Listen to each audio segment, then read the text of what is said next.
So hi guys అందరూ ఎలాగున్నారు? నేనైతే బాగున్నాను. సో ఫైనల్లీ వైజాగ్‌లో అయోధ్య పెట్టారు. అయోధ్య సెటప్ పెట్టారు అని చెప్పి తెలిసి అబ్బా! తిరుపతిలో ఎంతమంది జనాలు ఉన్నారో అంత జనాలు వస్తున్నారు.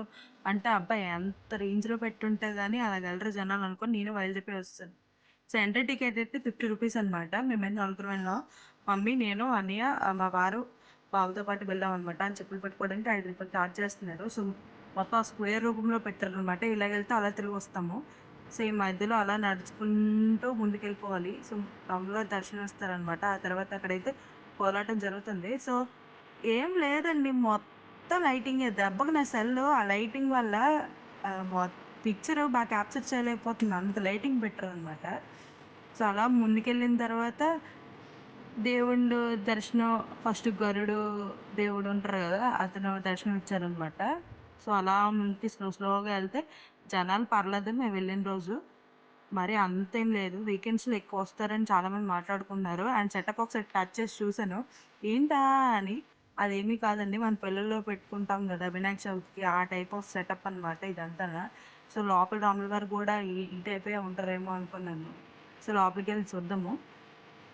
సో, ఈలోపైతే బాడీ గార్డ్స్ ఏమో ఇక్కడ ఫోటోలు తీయకూడదు అని చెప్పి కసురుతున్నారనమాట. సో, ఈలోపు మా వాడు దేవుడికి దండం పెట్టుకున్నాడు. సో, ఇతనే రాముల వారనమాట. అయోధ్య రాముల వారు.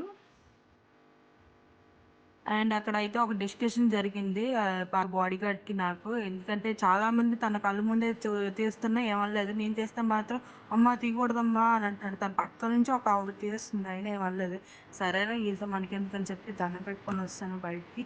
సో, ఇక్కడి నుంచైతే ఇంకా బాగా కనిపిస్తది. మన కళ్ళకి కనబడినట్టు సెల్ ఫోన్‌లోకి అయితే కనబడలేదు. ఎందుకంటే అంత లైటింగ్ పెట్టేసారు అక్కడ. సో, ఎన్ని యాంగిల్స్‌లో తీద్దాం అనుకున్నా ఆ లైటింగ్ వల్ల అసలు బ్లర్‌గా క్యాప్చర్ చేయలేకపోయాను లొకేషను. సో, అలా ముందుకెళ్ళిపోతే ఇక్కడైతే ఇంకా బాగా కనబడిందనమాట. కొంచెం ముందుకంటే లైటింగ్ పడే చోటుకి వెళ్ళిపోయామనమాట.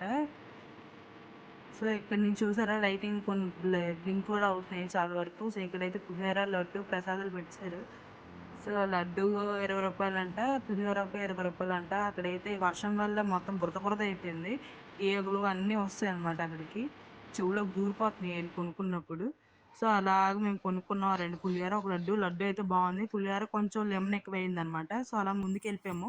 సో, మేమెళ్లి చూసినప్పటికి స్టాల్స్ అన్నీ ఖాళీగున్నాయి. సో, మేము వెళ్ళడం లేట్ వల్ల ఈళ్ళ స్టాల్స్ ఖాళీగున్నాయా? లేదా ఫస్ట్ నుంచి స్టాల్స్ అన్నీ ఈళ్ళ ఖాళీగున్నాయా? నాకేం అర్థం కాలేదు.